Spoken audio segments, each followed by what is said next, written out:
ओम नमो भगवते वासुदेवाय नमः। चतुर्मास भागवतको रहस्यमय कथाहरू श्रवण गर्दै तपाईँ हाम्रो आजको यात्रा भाग 29 मा आइपुगेको छ।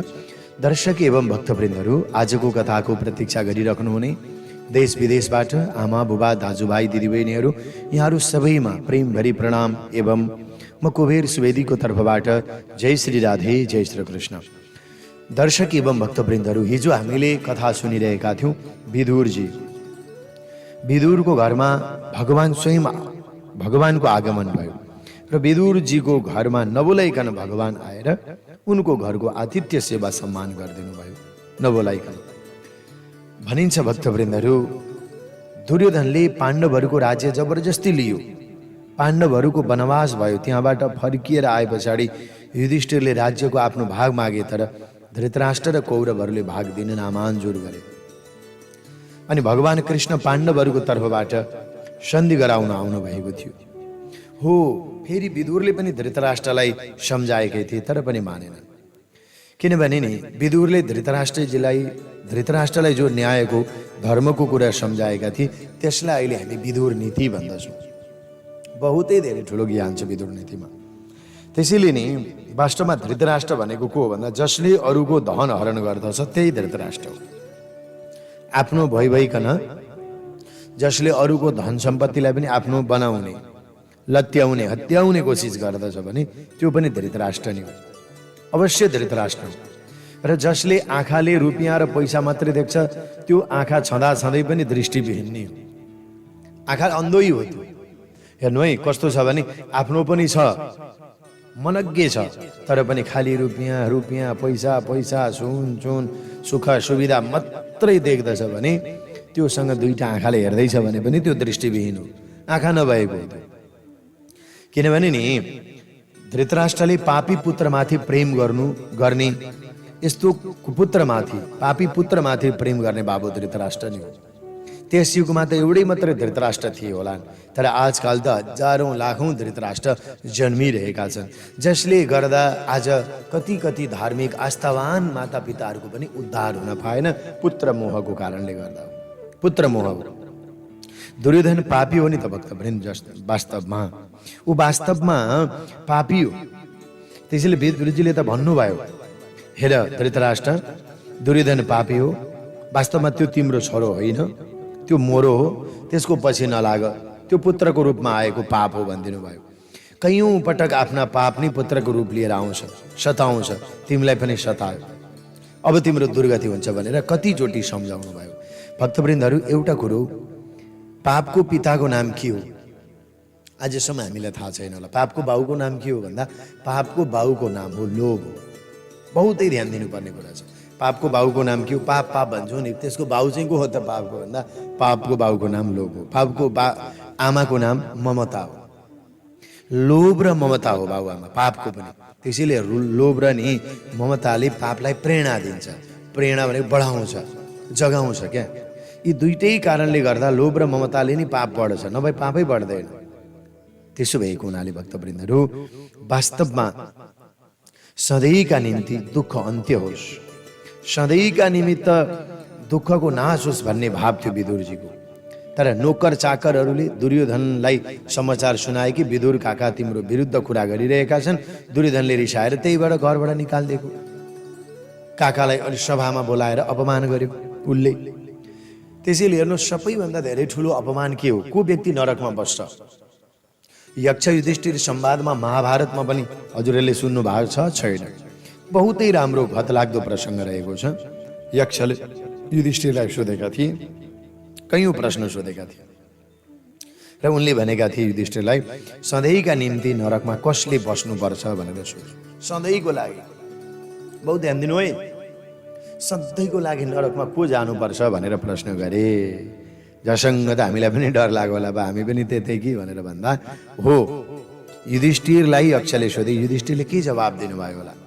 सधैँका लागि नरकमा बस्ने कसले बस्नुपर्छ भन्दा युधिष्ठिरले एक रत्ती नसोचिकन जवाब दिए, निम्ता गरेर इच्छापूर्वक दुर्बुद्धिद्वारा कसैको अपमान गर्दछ भने त्यस्ता व्यक्तिले सधैँभरि नरकमा बास बस्नुपर्छ। कसैलाई निम्तो पनि गरियो, सम्मानपूर्वक इच्छापूर्वक तर दुर्वृत्तिद्वारा कसैको चाहिँ गाली गरियो, बेइज्जत गरियो, अपमान गरियो त्यो भरि सभाको बिचमा भने त्यस्ता व्यक्तिले सिधै नरकमा बास बस्नुपर्छ। यस्तो कदापि पनि नहोस्। गर्नु छ एक्लै, भन्नु छ एक्लै, तर गल्ती गरेको छैन तर पनि सभामा बोलाएर त्यसको चाहिँ दुर्वृत्ति गराइन्छ अनि उसको अपमान गरिन्छ भने त्यस्तो सबैभन्दा धेरै ठुलो अपराध हो, वास्तवमा अपराध हो। महाभारतमा नि जुन धर्मराज र यक्षको संवाद छ नि, यो अत्यन्त गहनतम ज्ञान छ क्या, साह्रो ज्ञान छ। एक दुईवटा सूत्र म यहाँहरूलाई यहाँ यस विषयमा जानकारी गराइरहन्छु।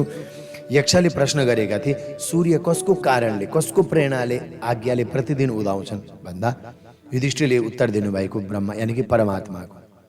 मनुष्यलाई कसले साथ दिन्छ? युधिष्ठिरले भने धैर्य नै मनुष्यको साथी हो। यक्षले प्रश्न गरे, कुन चाहिँ यस्तो शास्त्र विद्या छ जसलाई अध्ययन गरेर मानिस बुद्धिमान बन्छ? युधिष्ठिर भन्छन्, कुनै पनि यस्तो शास्त्र छैन, बरु महान मानिसको सङ्गतले नै मानिस बुद्धिमान बन्छ। शास्त्र पढेर मात्रै होइन, शास्त्र पढेर मात्रै कोही बुद्धिमान बन्दैन, अभिमानी बन्न सक्छ, तर असल मानिसको सङ्गतले गर्दा मान्छे बुद्धिमान बन्न सक्छ। भूमिभन्दा भारी के चिज हुन्छ, गरौँ के चिज हुन्छ भन्दा उत्तर दिए युधिष्ठिरले, सन्तानलाई कोखमा राख्ने आमा भूमिभन्दा पनि श्रेष्ठ हुन्छन्। आकाशभन्दा ठुलो को छ? आकाशभन्दा ठुलो पिता। हावाभन्दा पनि तेज हिँड्ने को छ यो संसारमा? बोले मन छ। घाँसभन्दा पनि तुच्छ वस्तु के छ? चिन्ता छ। विदेश जानेको लागि साथी को हुन्छ? विद्या। घरैमा बस्नेको लागि साथी को हो? बोले पत्नी। मरणासन्न व्यक्तिको मित्र को हुन्छ? युधिष्ठिरले भने दान, किनभने उही नै मृत्यु पछाडि एक्लै हिँड्ने, जीवनसँग हिँड्ने साथी हो। भाँडाहरूमा सबैभन्दा ठुलो के हो? भूमि नै सबैभन्दा ठुलो भाँडा हो जसमा सबै कुरा अटाउँछ। सुख के हो? बोले सुख त्यो चिज हो जुन शील र सच्चरित्रमा निर्भर गर्दछ। के छुटेपछि मानिस सर्वप्रिय बन्छ? उत्तर दे, अहंकार छुटेपछि मानिस सर्वप्रिय र गर्वप्रिय बन्छ। के चिज हराए पछाडि दुःख हुँदैन? क्रोध हराए पछाडि दुःख हुँदैन। के चिज गुमाए पछाडि मानिस धनी बन्छ?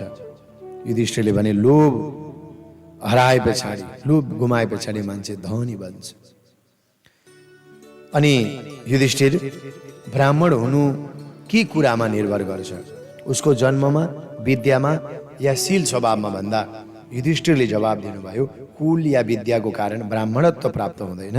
ब्राह्मणत्व त शील र स्वभावमा निर्भर गर्छ। जसमा शील छ उनी ब्राह्मण हुन सक्छ, जसमा शील छैन ऊ ब्राह्मण हुन सक्दैन।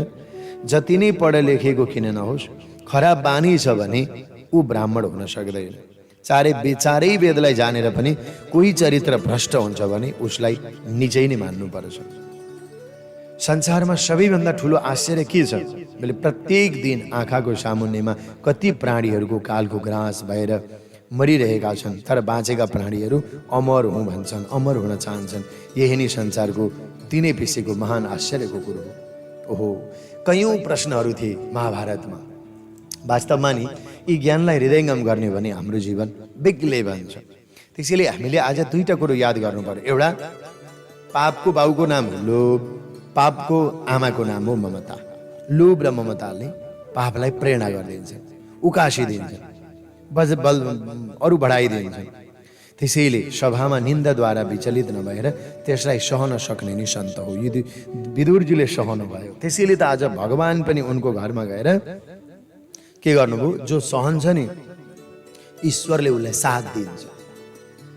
ईश्वरले एक दिन उसलाई साथ दिइरहेकै हुन्छ।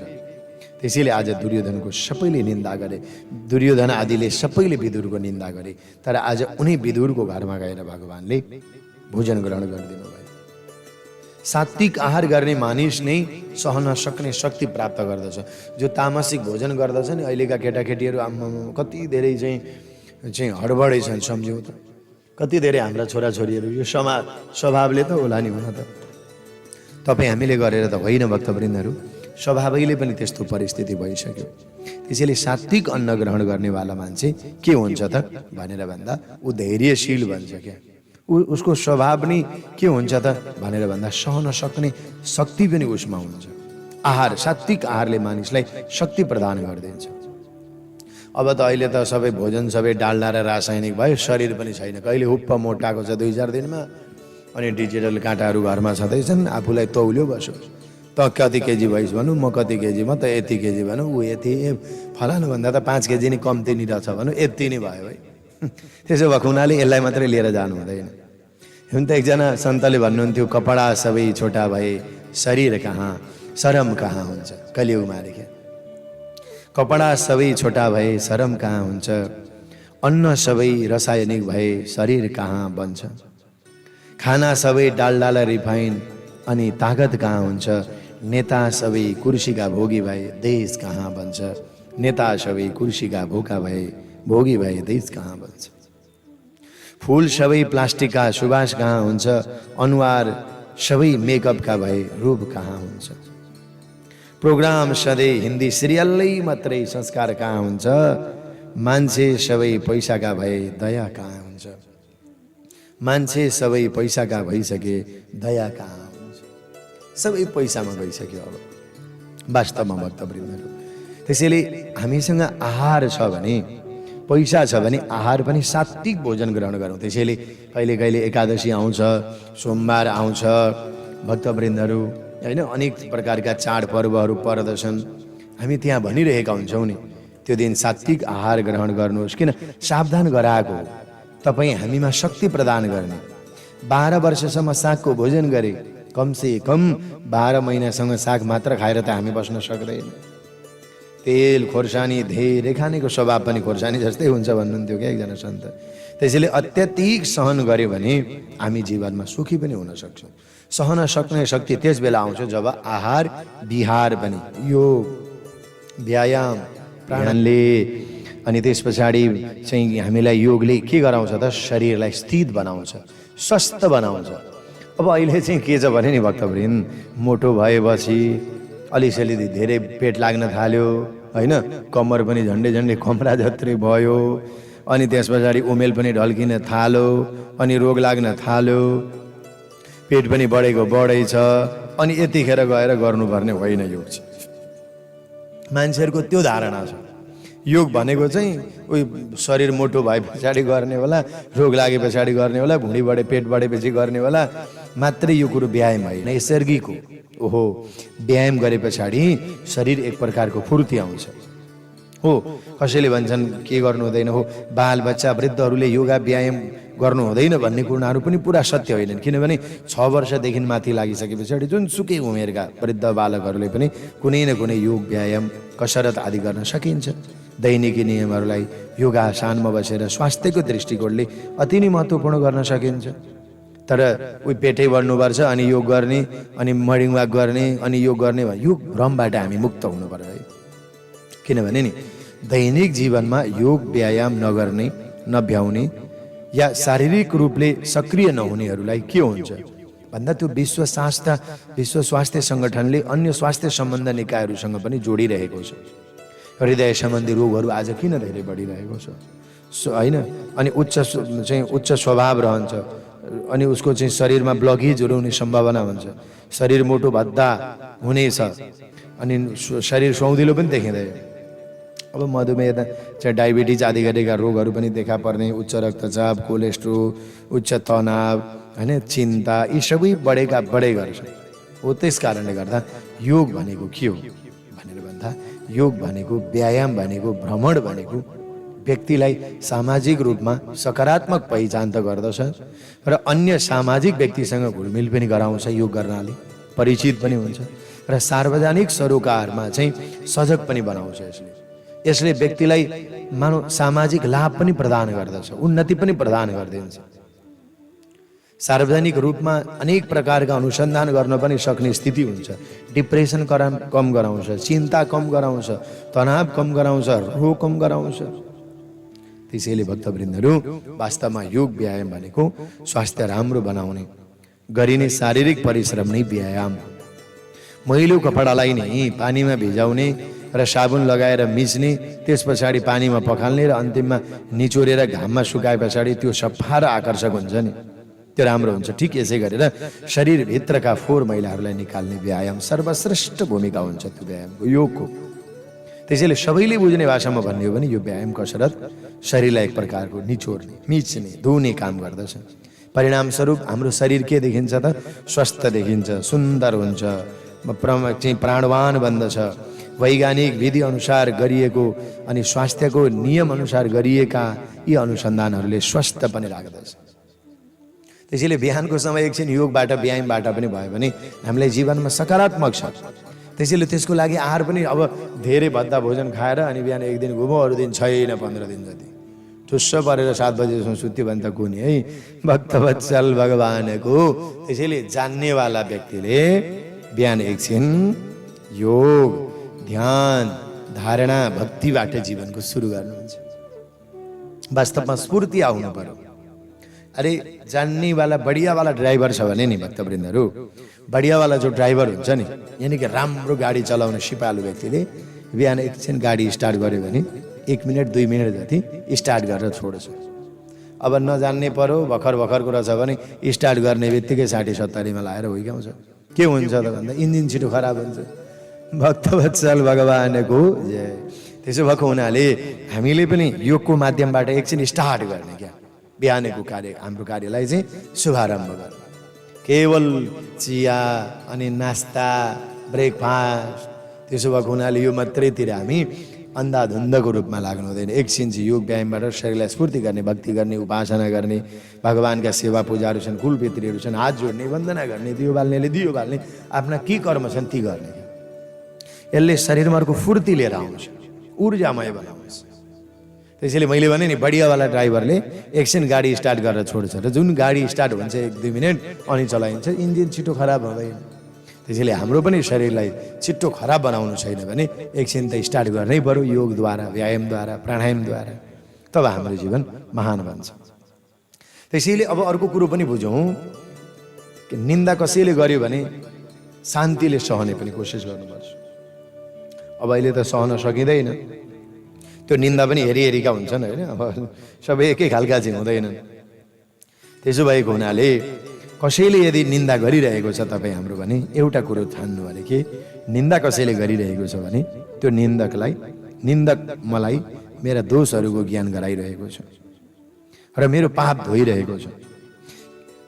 किनभने केही मानिसको स्वभाव नै यस्तै हुन्छ कि निन्दा रसमा नडुबिकन उनीहरूलाई खाएकै पस्दैन। त्यो पनि रसै त होला नि त, निन्दा रसमै नडुबिकन उसलाई खाएको पनि पस्दैन। यस दुनियाँले कसैलाई यसै छोडेको छैन, सबैको निन्दा गरेकै छ। निन्दा गर्ने उपर क्रोध गरिहाल्नु पनि हुँदैन। यस्तो मानौ कि यसमा पनि प्रभुको केही न केही सङ्केत छ, मेरो पाप भइरहेको छ, मेरा दोषहरूको ज्ञान गराइरहेको छ भने। त्यसैले भगवान भन्नुहुन्छ, बडा दुःखका साथ भन्नुहुन्छ, मानव कल्याणका निम्ति नै भगवानले मनुष्य अवतार लिएर पृथ्वीमा आउनुहुन्छ र मानिसहरूले नै भगवानको पनि निन्दा गर्दछन्। भगवान भन्नुहुन्छ मेरै पनि निन्दा गर्छन्। अरू रामको निन्दा गर्ने भएनन् र, कृष्णको निन्दा गर्ने भएनन् र, कति छन्। त्यसैले आज विदुरजीले निन्दालाई यति सहनुभयो जसको कारणले गर्दा भगवानले उहाँलाई कृपा गर्नुभयो।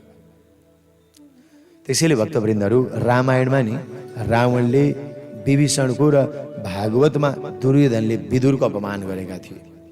यी दुईले, रामायणमा रावणले विभीषणको र भागवतमा दुर्योधनले विदुरको अपमान गरेका थिए। यी दुई पात्रहरू हो। यस प्रकार सन्तहरूको अपमान गर्दा उनीहरूको विनाश भयो। कुटुम्बमा कमसे कम व्यक्ति पुण्यशील, एउटै मात्रै पुण्यशील भयो भने नि त्यसको कुल नाश हुन सक्दैन है। एउटै व्यक्ति मात्रै कुलमा जन्मियो, व्रत लिनेवाला, आराधना गर्नेवाला भने त्यो कुलको अहित चाहिँ गर्न सक्दैन कसैले पनि। विदुर गएकै कारणले गर्दा कौरवहरूको सर्वनाश भयो। विभीषण जानाले लङ्काको, रावणको र अन्य सबै राक्षसहरूको पनि संहार भयो। यी दुवैको प्रमाण छ। त्यसैले तपाईँ हाम्रो कुलमा भने नि 2-4 वर्ष पछाडि एउटा माछा मासु नखाने बच्चा जन्मिन सक्छ है सन्तान। यदि हाम्रा पूर्वजहरूले केही गरी चाहना गरे भने यो हत्या, हिंसा, काटमारदेखि टाढा रहन सक्छ। तर हामी जबरजस्ती खुवाइदिन्छौँ, कोचाको कोचाइ गर्छौँ। बिचारा त्यो अबोध बालक आजकल त पार्टीको नाममा, फङ्सनको नाममा घरमा नभइकन पनि गएर 2-4 वर्षका नानीहरूलाई पनि तमाम जमाम रडाको काटमार गरेर खुवाएको छ। उनीहरूको कोही दुनियाँ बाहनामा गरेर केही त्यो त हामीले अपराध गराइदिएका छौँ। कोसिस हामीले गर्नु पर्यो। यो कुलमा कोही कुलको वन्दना गर्ने मान्छे, कुलको कल्याण गर्ने मान्छे जन्मिन्छ कि जन्मिँदैन भनेर धुप हाल्नुहोस्, बत्ती बाल्नुहोस्, भगवानसँग कामना गरौँ न। सबैभन्दा धेरै ठुलो कुरो त यो, किनकि यिनीहरूको अपमानले त वंशकै विनाश भयो, तर यिनीहरूको कारणले गर्दा आज कुलको पनि हित हुन्छ। त्यसैले दुर्योधनले नोकरहरूलाई आज्ञा दिएको थियो के भनेर, यो विदुरलाई मुन्ट्याएर बाहिर निकाल्दियो भनेर। यस्ता ज्ञानीलाई लु हेर्नुहोस्, यस्ता तपस्वीलाई सम्झी बुझिकन विदुर पहिले नै घरबाट निस्किएका थिए। वास्तवमा यही हो ज्ञानीको लक्षण। अनि विदुरजी तीर्थयात्राको निम्ति हिँड्नुभयो। अब अर्को कुरो पनि भन्नु पर्यो, तीर्थयात्रा भन्ने बित्तिकै झट्टै याद पनि आयो। किनभने नि व्यक्तिले नि जीवनमा यदा कला कहिले कहिले जीवनमा तीर्थयात्रा पनि गर्नुपर्छ है। किनभने तीर्थयात्रा गर्नाले व्यक्तिमा सामाजिक सद्भाव पनि बढेर आउँछ एक प्रकारको, र ऊ तीर्थयात्रा गर्ने गर्ने क्रममा उसको जीवनमा एक प्रकारको ऊर्जा, नयाँ सफलताहरू पनि थपिँदै थपिँदै थपिँदै जान्छ। किनभने तीर्थ भनेको जनजागरण र दिव्य ऊर्जाको केन्द्र हो। यस कारणले हाम्रा प्रत्येक तीर्थस्थल या देवस्थलहरूमा ऋषिहरूको, योगीहरूको अथवा भजनानन्दी व्यक्तिहरूको, तपस्वीहरूको साधना भएकै हुन्छ। त्यसैले तीर्थ भनेको आध्यात्मिक पर्यटनको एउटा उत्कृष्ट गन्तव्य पनि हो। भक्तवृन्दहरू, मनुष्यलाई नि सुसंस्कृत बनाउने विधान र विज्ञानलाई नि संस्कृति भनेको, जहाँ संस्कृतिको सचेतना र सर्वाधिक सक्रिय जीवन अनुभव हुन्छ, त्यस ठाउँलाई शास्त्रहरूले तीर्थ भनेका छन्। तीर्थ हो। त्यसैले नि हाम्रो संस्कृति र परम्पराले तीर्थयात्रालाई निकै महत्त्व दिएको छ। असल सन्तान त्यो हो जसले आफ्ना जन्म दिने आमा बुबालाई तीर्थयात्रा पनि गराउँछ। बेलैमा गराउँछ है, पछि बुढेसकाल भए पछाडि दम बढेपछि स्यास्या हुन थालेपछि बुबा आमा जाम नभन्नु, बरु ठमठम हिँड्दैछ, खाँदैछ, आनन्द आउँदैछ भने तीर्थ लगिहाल्ने। आफू देश विदेशतिर छु भने पैसा पठाइदिने, लु जानु फलानु 3 दिन देवघाट भएर बस्नु, उता रिडिक क्षेत्रमा बस्नु, मुक्तिनाथ जानु, कागबेनी जानु भन्ने हैन। त्यसो भएको हुनाले यसो गर्नाले के हुन्छ त, जीवनमा एक प्रकारको सुखानुभूति प्राप्त हुन्छ, मन हल्का हुन्छ। फेरि तीर्थमा गएर दान गर्नु, यज्ञ गर्नु, सेवा गर्नु, परोपकार गर्नु, श्राद्ध गर्ने ठाउँमा श्राद्ध तर्पण गर्नु, अनुष्ठान गर्नु हैन, सात्विक चिजहरू खानु, एउटा मनो आध्यात्मिक चिकित्सा हो है तीर्थयात्रा भनेको।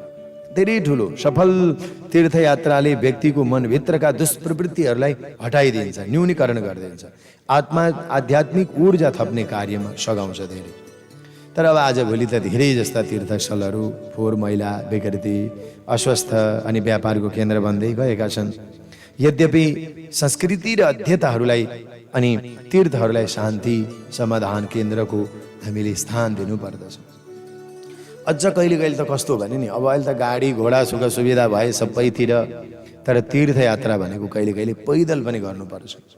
वर्णन छ, ऐश्वर्य लोभान मोहाद वागच्छेदयानेन यो नरः निष्फलं तस्य ततीर्य तस्मद्दान विवर्जयेत्।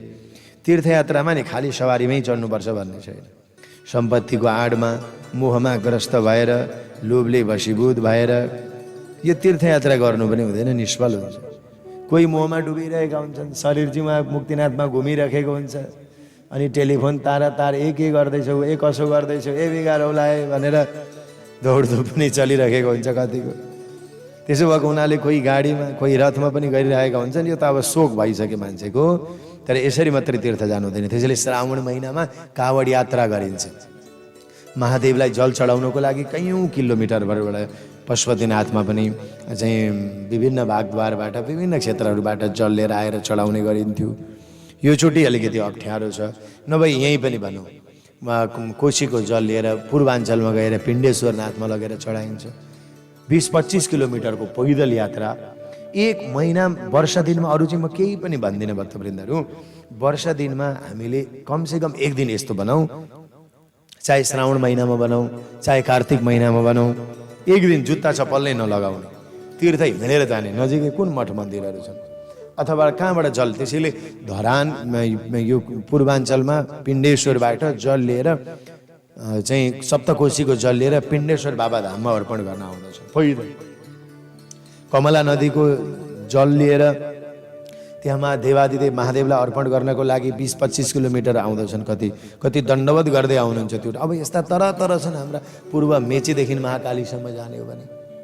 भारतमा पनि उत्तिकै छन्, बाबा वैद्यनाथ धामहरूमा पनि हो।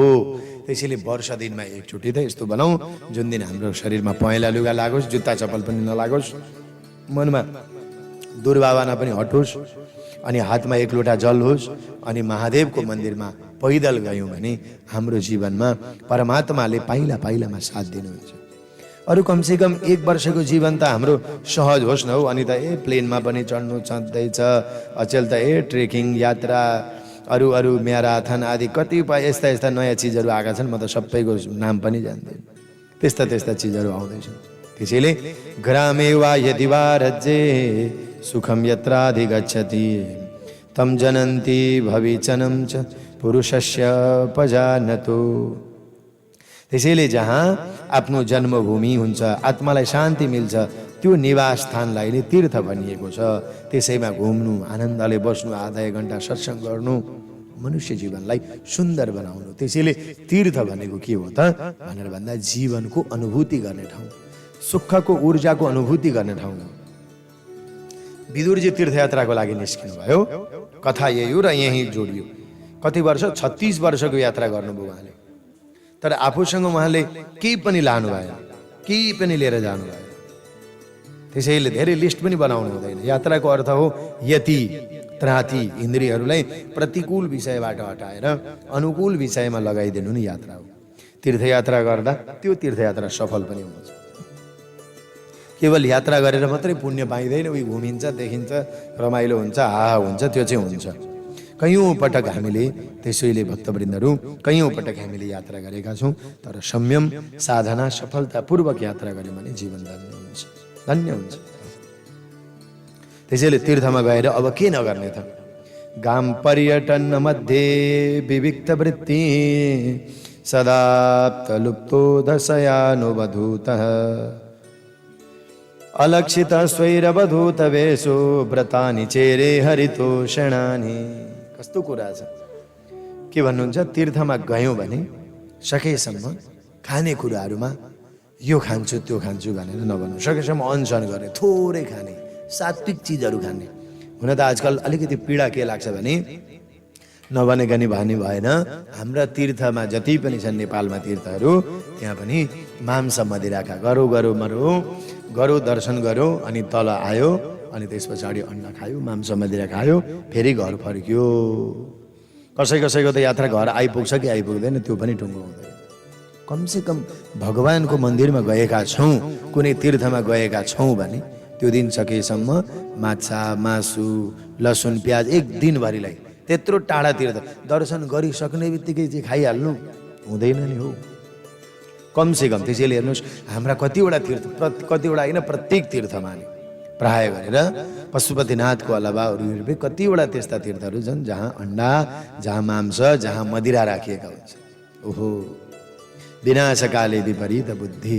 त्यसो भएको हुनाले सर्वप्रथम तीर्थ गएको सफल त्यस्तो हुन्छ। त्यसैले मैले कसैलाई आक्षेप लाउन खोजेको होइन। गरौँ त्यहाँ पनि राम्रा चिजहरू सजाइदिउँ, राम्रा खानेकुराहरू राखौँ भगवानका प्रति, त्यसैलाई परिवर्तन गरिदिउँ न, चलिहाल्छ। त्यहाँ त मान्छे बाध्यता हुन्छ, तीर्थमा गएको मान्छे भोक लागेको हुन्छ, आएर खानै पर्छ। त्यसो भएको हुनाले दर्शन गर्न गयौँ भने कमसेकम शाकाहारी होटलहरू देखिउन्, गर्व लाग्यो। सबैले त्यो खोलो, जुनसुकै जाति होस् कि प्रजाति होस् कि यसमा केही सम्बन्ध छैन। राम्रा कुराहरू राम्रो बनाएर राख्यो भने खान्छन् नि मान्छे पनि, तीर्थ आएका हुन्छन्, भोकको लागि मात्रै हुँदैनन् भक्तवृन्दहरू। त्यसैले तीर्थमा गयौँ भने सकेसम्म सात्विक चिज खाने, अनसन गर्ने, नभए सात्विक चिज खाने, कसैको ब्राह्मणको दिन दुखी माग्नेहरूको पनि अपमान नगर्ने, सच्चा साधु सन्त ब्राह्मणहरू भेट्यो भने केही दान पुण्य आदि गर्ने। शरीरको शुद्धि हुन्छ, पाप घट्छ, सात्विक भाव जागेर आउँछ। त्यसो भएको हुनाले तीर्थको विधिपूर्वक स्मरणा गर्ने, स्नान गर्ने ठाउँ छ भने स्नान गर्ने, र यस कारणले गर्दा हाम्रो तीर्थ पनि सफल हुन्छ। भक्तवृन्दहरू, विदुरजीले आफ्नो जीवनमा तीर्थयात्राका क्रमहरूलाई यसरी नै जोड्नुभयो र आफ्नो जीवनलाई सार्थक बनाउनु भयो। कृष्ण पनि आउनुभयो। आजको प्रसङ्गसम्म आइपुग्दा मात्रै विदुरजीका प्रसङ्गहरू सम्पन्न भएका छन्। अब मात्रै हाम्रा साह्रै ज्ञानमय कथाहरू अगाडि हामी श्रवण गर्दै जानेछौँ। आजलाई कथाको समयले अब विश्रामको लागि समयले सङ्केत गरिसकेको छ। यहाँहरू सबैलाई धेरै धेरै धन्यवाद। अब पुनः कथामा हामी अर्को दिन। यहाँहरू सबैलाई धेरै धेरै धन्यवाद। जय श्री राधे, जय श्री कृष्ण।